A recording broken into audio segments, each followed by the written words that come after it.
Hər vaxt xeyir olsun, bütün tələbələr, bütün traderlər, bütün məni izləyənlər hamısını salamlayıram. Bugün sentyabrın 13-ü sizə texnologiya çatdıracağım. Eyni zamanda fundamental faktorlarla bəzi şeylərə sizə nəzərə çatdıracağım. Hal-hazırda gördüyünüz kimi euro-dollar cütlüyündən söhbət gedir.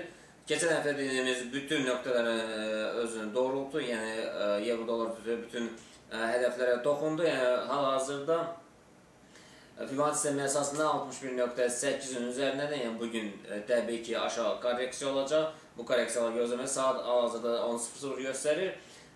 Korreksiya nöqtələrdə təbii ki bu korreksiya nöqtələrinin həm flag, həm də ki at-kat yaradıb yenidən yuxarı doğru hərəkət edə bilər. Yəni bugün deyək xəbərlər əsasında Fransada çıxan və İtaliyada çıxan xəbərlər, Fransada çıxan xəbərlər Industrial Production sənaye məhsulları və İtaliyada çıxan GDP Gross Domestic Product, yəni ümumdaxili məhsul öz təsirini göstərsə, əgər yaxşı olarsa qiymət bugün yenidən 1.28-18 yuxarı, 19 yuxarı kəsərsə, yenidən yuxarı doğru ikinci təsdiq edişandan sonra yuxarı doğru hərəkət edir. Əks istiqamətdə isə qiymət 1.27-47 və 27-20 nöqtələrinə dəyəcək, yəni korreksiya edəcək.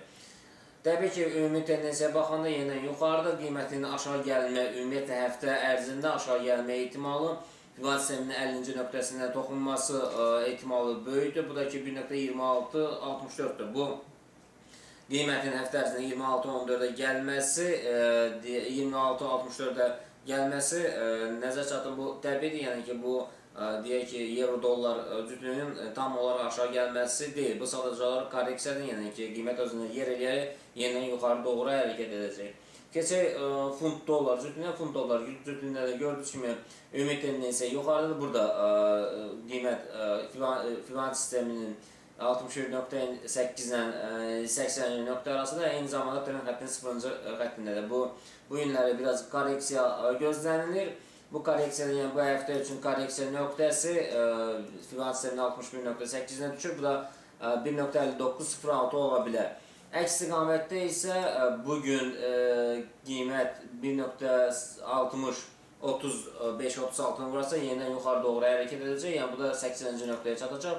80-ci nöqtəsi də 1.60-92-dir.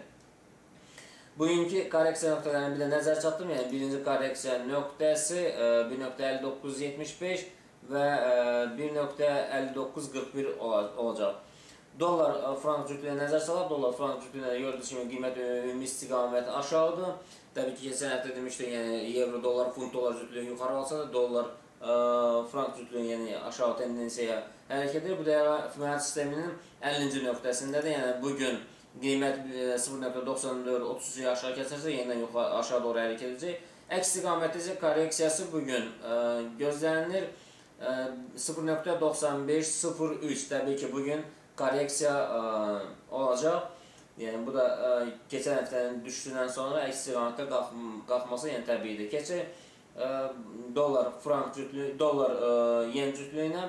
Burada da gördüyünüz kimi qiymət iti sürətlə aşağı düşür. Təbii ki korreksiyası, əks istiqamətdə korreksiyası təbiidir. Yəni üçbucaqla yarada bilər, flaqla yarada bilər.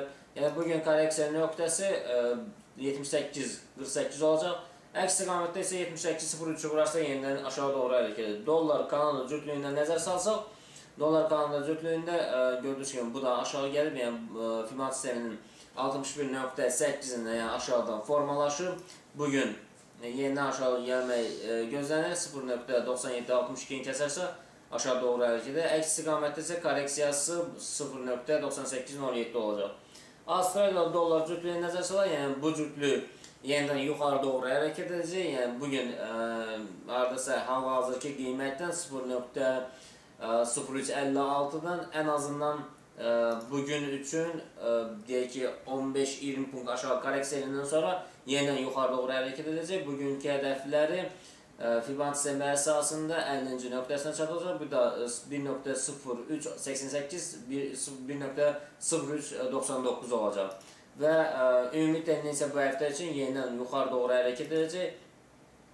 1.0440 və 1.0524 olacaq. Qızıla nəzər salaq, yəni qızılda gördüyünüz kimi Fibonacci sisteminin 50-ci nöqtəsindən yuxarıda möhkəmlənib və bugün korreksiyası Yəni aşağı gəlmə ehtimalı əgər aşağı gələrsə 1721.43 olacaq. Yəni bundan aşağı gəlmə ehtimalı gözlənilmir. Yəni yuxarı ehtimalı daha deyək ki, realdır. Bu da 1768.32 olacaq. Ondan sonra da yenidən yuxarı doğru hərəkət etmək bu həftə sonuna qədər olacaq. Neftə keçək, yəni neftə gördüyünüz kimi burada bir neçə vaxt koridorda da range edir. Bu da ki 61.8-in üzərində deyək ki, möhkəmlənib. Yəni fləqdən sonra bugün yuxarı qalxma ehtimalı 96.66, 97.60, həftə ərzində 98.25 və 100 dollara gəlib çata bilər. Yəni ümumiyyətlə nəzərə çatdırım ki, diqqətli olmaq lazımdır. Bugün həm cümə günün strategiyasını nəzərə çatdırdım. Yəni çatdırım ki, yəni gördüyünüz kimi cümə günün strategiyasında nələr baş verdi? Yəni keçən həftə, yəni bugün də çətin günün strategiyası əsasında yenidən bazar aktiv hərəkət edəcək. Təbii ki, xəbərlər olmasa da bazar texniki analiz əsasında özünü göstərəcək. Diqqətçi görə çox sağ olun. Salam, bugünə gözlənilən hərəkət istiqamətlərini nəzər salaq. Əvvəlcə avro-dollar cütlüyünə baxaq.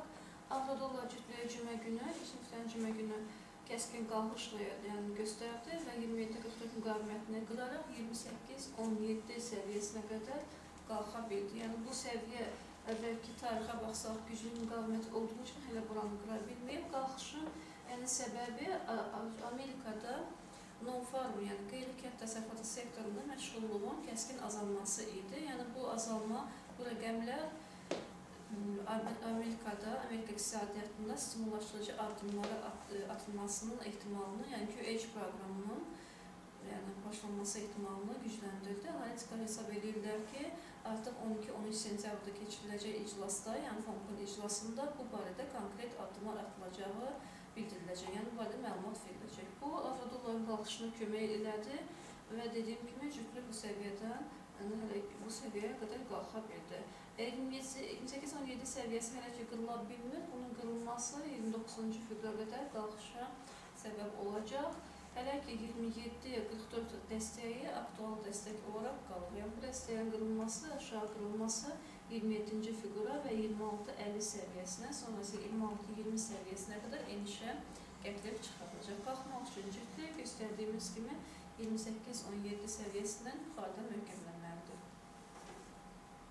Dollar-frank cütlüyünə baxaq. Dollar-frank cütlüyü eniş trendini aşağı istiqamətdə qırır. Hal-hazırda bu qırılma test olunur. Yəni qırılma səviyyəsi olan 94-60 səviyyəsi test olunmaq ehtimalı var və bu istiqamətdən yuxarı, bu səviyyədən yuxarı qalxarsa trendin daxilinə hərəkət bərpa olunacaq. Əgər buradan test edib yuxarı, yəni bu qırılma mümkün olmayacaqsa, enişin 94-20 səviyyəsinə qədər davam etməsi ehtimalı var. Funt-dollar cütlüyünə nəzər salaq. Funt-dollar cütlüyü də, yəni bayaq dediyim xəbər fonunda qalxıb və trendin yuxarı sərhədini yoxladı. Yəni keçən dəfə göstərdiyimiz kimi yuxarı sərhədini yoxladı. Bu 60-23 səviyyəsindən dərindən keçir. Bu səviyyədən hal-hazırda əgər yuxarıdan möhkəmlənə bilərsə, yəni 60-23 səviyyəsi yuxarı qırılarsa və eyni zamanda trendin keçdiyi xətt, yəni trend istiqamətin keçdiyi xətt yuxarı qırılarsa, qalxış davam edə biləcək və bunun üçün də qalxışın davam etməsi üçün də bu trend yenidən bir dəfə yoxlanıb, yəni qırılma təsdiq olunmalıdır. Eniş üçün cütlük 59-50 səviyyəsindən aşağıda möhkəmlənməlidir. Yəni burada möhkəmlənmə 59-cu figura və 58-50 səviyyəsinə qədər enişə səbəb olacaq. Dollar-yena cütlüyünə nəzər salaq.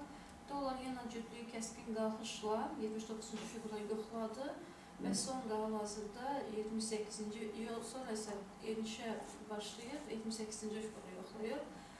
Bu figurdan hələ ki aşağı düşə bilmir, yəni bu figurun yuxarı qırılması, burada yuxarıda qalması 78-44 ətrafına qalxışın ehtimalını gücləndirir. Eniş üçün cütlük 78-10 səviyyəsindən, yəni təxmini olaraq bu səviyyəni keçdi, 28-10 səviyyəsindən aşağıda möhkəmlənməlidir. Bu halda 77-94 səviyyəsi yoxlana bilər. Qalxmaq üçün cütlük 28-44 səviyyəsindən yuxarıda möhkəmlənməlidir ki, 78-60, 78-80 və 79-cu figurun yerində yoxlanması ehtimalı həmin variantdan güclənir.